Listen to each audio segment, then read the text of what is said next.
Two things that stood out for me to me from Seek Truth and Report It would be that you should never trust a source wholeheartedly unless you know for sure that the source is unbiased, and also you should never plagiarize from another source and take it as your own.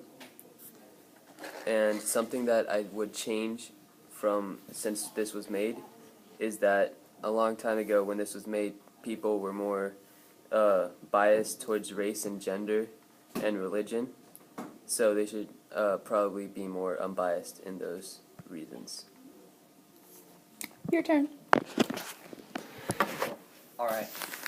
Under Act Independently, there are a couple things that really stood out to me.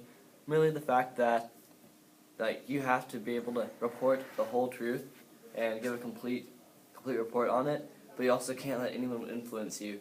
Like, you have to give a straight story, like what exactly happened, and can't let anyone tell you how to report it or anything like that. And maybe one or two things that I would add on to it, and maybe a real world example when this happened, more like a what not to do when you're trying to act independently.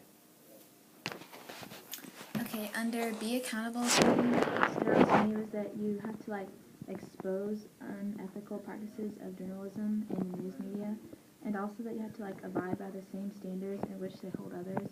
And I think that you should add that you have more access to internet now than you do back when this was written, so you should be accountable and not just take things from the internet as your own, and you can't just believe everything you read on the internet and TV.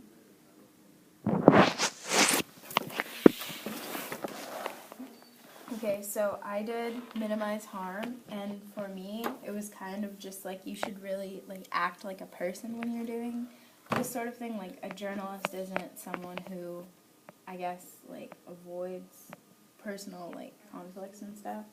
That you should be kind to people, and that you should make sure that when you're dealing with sensitive topics, kind of like how people dealt with 9/11, that you don't act like it was nothing, you act like it was something. And I think that as far as this goes for minimize harm, I think that we could add more of a be wary of children who are affected by things, because it doesn't really mention children a lot, just suspects of adolescence and stuff.